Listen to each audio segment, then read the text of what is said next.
Hello, and welcome to the YMCA San Francisco's Classroom for All. My name is Justin, and today we are going to be learning about mean, median, and mode. So please feel free to follow along, or you can just watch and try this on your own later. So this is part 2 of our mean, median, and mode series, and today we are going to be doing a problem together, practicing our mean, median, and mode skills. Okay. So for our problem, I have a list of runners and the time it took them to complete a lap around the track.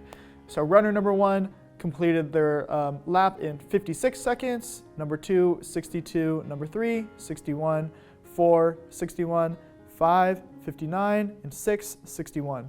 So these are our 6 runners and these are their 6 times. So to begin, I would like to ask, what is the average time it took a runner to complete a lap around the track? So for that question, I think it would be best for us to use mean because we want to calculate the average.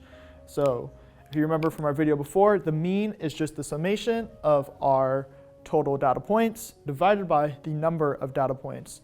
So I'm going to go ahead and first add 56 plus 62 plus 61 plus 61 plus 59 plus 61. Okay. So these are all our available data points. And when we say we want to sum them up, that means we want to add them all together. So here they are added up. And what we're going to divide them by is the total number of data points. And we have 1, 2, 3, 4, 5, and 6 data points. So let's go ahead and divide it by 6. Okay. So if we were to add 56, 62, 61, 61, 59, and 61, you would get 360. So 360 divided by 6. 360 divided by 6 is going to equal 60 seconds. So for our first question, what is the average time it takes someone to complete a lap around the track, or what is the most likely time someone from this group of participants will take to complete a lap around the track? It's going to be 60 seconds.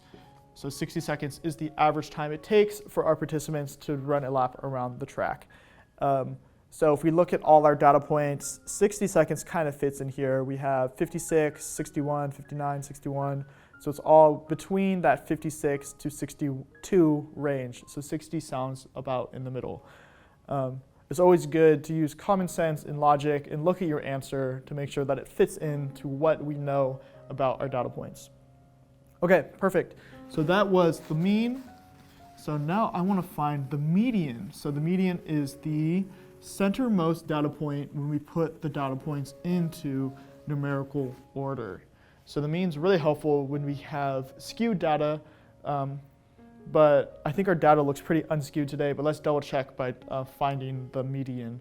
So what I'm going to do first is put our numbers into numerical order. So we're going to start smallest and go to the largest. So 56, 59, 61, 61, 61 again, 61, 61, 61, 62 will be our last one. And that should be 1, 2, 3, 4, 5, 6. Perfect. Okay. So here's all our data points. So these are our data points, and I put them into numerical order. That means I put them from smallest to largest. And now we're just going to find the center of our data points. So we're going to look here. The center are these two, 61 and 61. And since they're the same number, we know that our median is 61.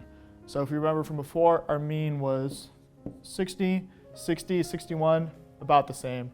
I think that this proves that our data is not skewed and that it is accurate to what we think it is.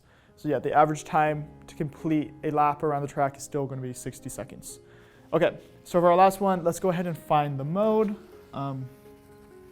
So whereas the mode might not be too helpful for us to figure out what the average time around the track is, or what is the most likely time to run around the track, it can tell us what the most frequent time is around the track.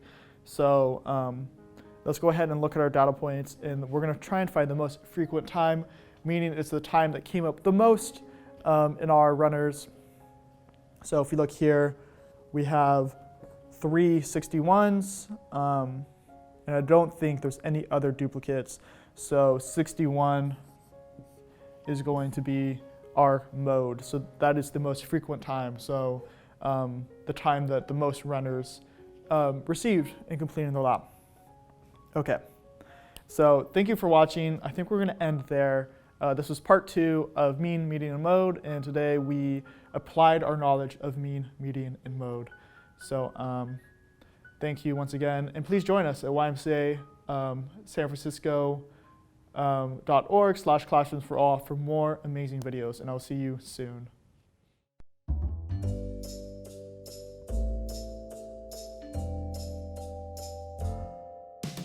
Did you know that YMCA of San Francisco never closed? When shelter-in-place happened, we could no longer provide in-person programming. We quickly shifted to provide youth and family programming virtually.